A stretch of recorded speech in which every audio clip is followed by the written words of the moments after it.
बिस्मिल्लाहिर्रहमानिर्रहीम। अस्सलाम वालेकुम। प्यारे दोस्तों, मक्का में इस कदर बारिश और तूफान आया जिसने हर चीज़ को तहस नहस कर दिया। मस्जिदुल हराम में लोग इस कदर तेज़ तूफान में खुद पर काबू ना रख सके, यहाँ तक कि लोगों का सामान भी गायब हो गया। इस खौफनाक तूफान में लोग अपने बच्चों को समेटने लगे। प्यारे दोस्तों, याद रहे कि जब अल्लाह का गज़ब गालिब आता है तो फिर वो ये नहीं देखता कि कौन नेक है और कौन बद। आज हम लोग इस कदर अल्लाह ताला के नाफरमान हो चुके हैं कि हमें तरह तरह की मुश्किलात का सामना करना पड़ रहा है। सऊदी अरब में मक्का मुकरमा वो पाक शहर है जहां फरिश्ते हर वक्त पहरा देते हैं और इस जगह दजाल भी दाखिल नहीं हो सकता और ना ही इस शहर में किसी किस्म का कोई कहत आ सकता है, क्योंकि हज़रत इब्राहीम अलैहिस्सलाम ने खसूसी तौर पर इस जगह के लिए दुआएं की और यही वजह है कि इस शहर में बेमौसमी फल भी पाए जाते हैं और बेतहाशा रिज़्क लोगों को मुयस्सर है। प्यारे दोस्तों, क़यामत बहुत करीब है और कुर्बे क़यामत की निशानियों में से एक निशानी ये भी है कि बेमौसमी बारिशें होंगी, बेमौसमी तूफ़ान आएंगे। इस वीडियो में आप देख सकते हैं कि दुनिया की मुक़द्दस तरीन जगह पर तेज़ तूफ़ान की वजह से लोग इधर उधर उड़ रहे हैं। अस्तग़फ़िरुल्लाह। दोस्तों, याद रहे ये दुनिया अल्लाह पाक की नज़र में कोई हैसियत नहीं रखती। अल्लाह ताला के नज़दीक इस फ़ानी दुनिया की कोई अहमियत व हकीकत नहीं। अल्लाह के नेक बंदों में से किसी ने भी इस दुनिया से दिल नहीं लगाया। अगर हमारे प्यारे रसूल अल्लाह सल्लल्लाहु अलैहि वसल्लम इस दुनिया से मोहब्बत करते तो उहद पहाड़ भी सोना बन जाता, मगर आप सल्लल्लाहु अलैहि वसल्लम जब इस दुनिया से रुखसत हुए तो आपके घर में तलवार और नेज़े के अलावा और कुछ भी नहीं था। दोस्तों, यहाँ सवाल ये पैदा होता है कि अल्लाह पाक की इस मुक़द्दस जगह पर यह तूफ़ान कैसे आ सकता है। तो याद रहे कि जब इंसान अल्लाह ताला का नाफरमान बन जाता है, जब चोरियां आम हो जाती हैं, जना करने वाले हराम पैसों से उम्रा करने लगते हैं और जब बहनों का हक छीन कर भाई काबा शरीफ के सामने बैठ के रोते हुए अपने लिए दुआएं मांगते हैं और जब लोग आपस में रिश्तेदारी को ख़त्म कर लें, तो तब ऐसे लोगों पर खुदा ताला का गज़ब नाजिल होता है और फिर अल्लाह पाक ये नहीं देखता कि कौन नेक है और कौन नाफरमान है, उसको झुटलाने वाला है और बुराइयां करने वाला है। बस फिर अल्लाह पाक उस जगह को निशाने इबरत बना देता है। दोस्तों, याद रहे कि अगर अल्लाह ताला शफीक और मेहरबान है तो उसके साथ ही वो जब्बार भी है। बेशक उसने जुल्म और ज़्यादती करने वालों को खुली छूट दे रखी है। वो बेहतरीन, इज़्ज़त वाला और सारे जहान का मालिक है। उसकी शान इस कदर आला है कि उसकी कोई हद नहीं। वो यकता व बेमिसाल है और बेहतरीन इंसाफ करने वाला है। बेशक वो अल्लाह हर चीज़ पर कादिर है।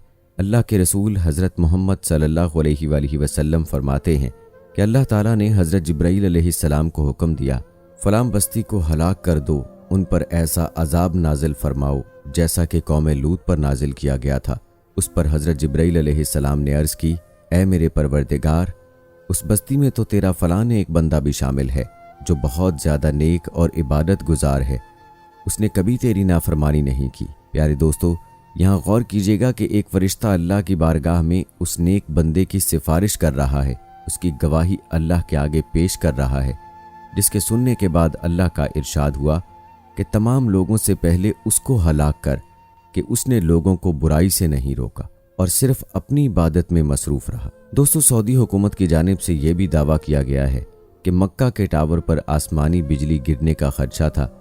तारीख में पहली बार इस साल इतनी ज़ोरदार बिजली गरजी कि जिसने देखने और सुनने वालों के रोंगटे खड़े कर दिए और हर तरफ अल्लाह अकबर की सदाएं बुलंद हो गई। यहाँ सोचने की बात है कि आज ऐसा कौन सा गुनाह है जिसमें हम मुलव्विस नहीं, कौन सी ऐसी सरकशी है जिसे हम नहीं कर रहे। अल्लाह और उसके रसूल का कौन सा ऐसा हुक्म है जिसकी हम नाफरमानी नहीं करते। कौम नूह पर अल्लाह ताला ने तूफ़ान का अजाब नाजिल किया।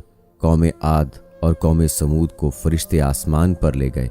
उसके बाद उन बस्तियों को अल्लाह के हुक्म पर ज़मीन पर गिरा दिया गया। कौम लूत पर पत्थरों की बारिश बरसाई गई। कौम साले के साथ अल्लाह पाक ने क्या किया?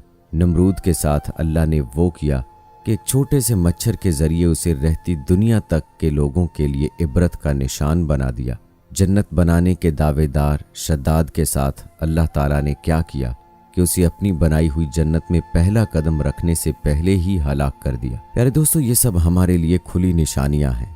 अगर हम इन सब के जानने और सुनने के बाद भी अल्लाह ताला की तरफ रुजू नहीं करते तो इसमें सिर्फ और सिर्फ हमारा ही नुकसान है। बेशक अल्लाह ताला नेक बंदों पर अपना फजल करने वाला मेहरबान है اور نافرمانوں کو اللہ ایسے ہی سزا دیتا ہے جیسا کہ ہم سے پہلی قوموں کو اس نے دی۔ اللہ تعالیٰ سے ہر وقت یہی دعا کرنی چاہیے کہ اللہ پاک ہم سب کو ہدایت دے، ہمیں سیدھا راستہ دکھائے اور ہمارا شمار اپنے نیک بندوں میں کر دے، آمین۔ دوستو، اس میں کوئی شک نہیں کہ اللہ تعالیٰ اپنے بندے سے 70 ماؤں سے زیادہ پیار کرتا ہے اور اس کی آسائشوں کے لیے اسے اپنی ہر نعمت سے مالا مال کرتا ہے۔ تو ایسے میں آپ خود سوچیں کہ اگر اللہ پاک کی بے تحاشا نعمتوں کے ملنے پر بھی ہم اللہ کی نافرمانیاں کریں، اس کے حکم کی پابندی نہ کریں، تو ایسا کرنے سے ہم خود اللہ تعالیٰ کے غضب کا شکار ہوتے ہیں۔ ہمارے ایسے اعمال ہی ہمیں اللہ کے غضب و غصے کا شکار بناتے ہیں۔ حضرت ابو ہریرہ رضی اللہ تعالیٰ عنہ سے روایت ہے کہ حضور نبی اکرم صلی اللہ علیہ وآلہ وسلم نے فرمایا، جب اللہ تعالیٰ نے مخلوق کو پیدا کیا تو اس نے اپنی کتاب میں لکھ دیا، اور وہ اپنی ذات کے متعلق لکھتا ہے جو اس کے پاس عرش پر رکھی ہوئی ہے کہ میرے غضب پر میری رحمت غالب ہے۔ حضرت ابو ذر رضی اللہ تعالیٰ عنہ بیان کرتے ہیں کہ حضور نبی اکرم صلی اللہ علیہ وآلہ وسلم نے بیان کیا کہ اللہ تعالیٰ نے ارشاد فرمایا، اے میرے بندو، میں نے اپنے اوپر ظلم کو حرام کیا ہے اور میں نے تمہارے درمیان بھی ظلم کو حرام کر دیا، لہٰذا تم ایک دوسرے پر ظلم نہ کرو۔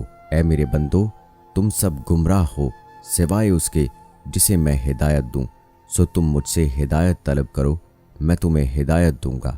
اے میرے بندو، تم سب بھوکے ہو سوائے اس کے جسے میں کھانا کھلاؤں، پس تم مجھ سے کھانا طلب کرو، میں تمہیں کھلاؤں گا۔ اے میرے بندو، تم سب بے لباس ہو سوائے اس کے جسے میں لباس پہناؤں، لہٰذا تم مجھ سے لباس مانگو، میں تمہیں لباس پہناؤں گا۔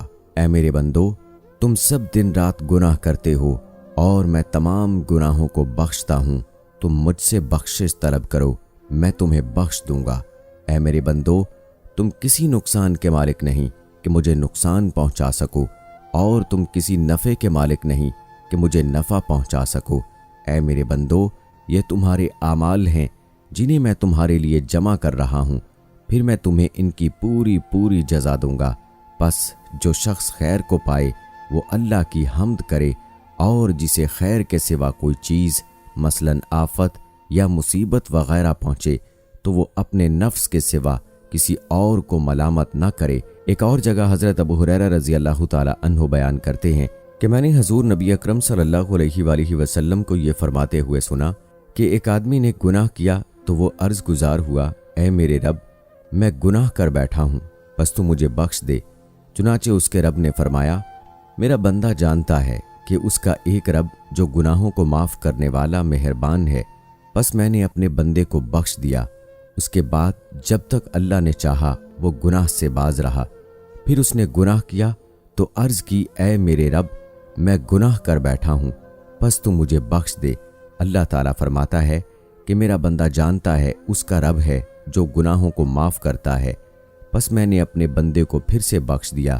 پھر وہ ٹھہرا رہا جب تک اللہ نے چاہا، اور دوبارہ پھر اس نے گناہ کیا۔ راوی بیان کرتے ہیں کہ وہ شخص پھر سے عرض گزار ہوا، اے رب، مجھ سے گناہ ہو گیا، یا میں پھر گناہ کر بیٹھا ہوں، بس تو مجھے بخش دے۔ چنانچہ اللہ تعالیٰ نے فرمایا کہ میرا بندہ جانتا ہے اس کا رب جو گناہ معاف کرتا ہے اور ان کے سبب پکڑتا ہے، لہٰذا میں نے اپنے بندے کو تیسری مرتبہ بھی بخش دیا۔ سبحان اللہ۔ پیارے دوستو، مادی اعتبار سے تو دنیا نے بہت ترقی کر لی اور ابھی تک کر رہی ہے۔ جہاں سائنسی ایجادات و انکشافات اور صنعتی انقلابات و ٹیکنالوجی کی کثرت میں تصور سے زیادہ اضافہ ہوا ہے، وہیں مال و دولت کے اسباب میں فراوانی بھی ہوتی ہوئی دکھائی دے رہی ہے۔ اس کے برعکس عرب میں فلک بوس عمارتوں کا مقابلہ جاری ہے۔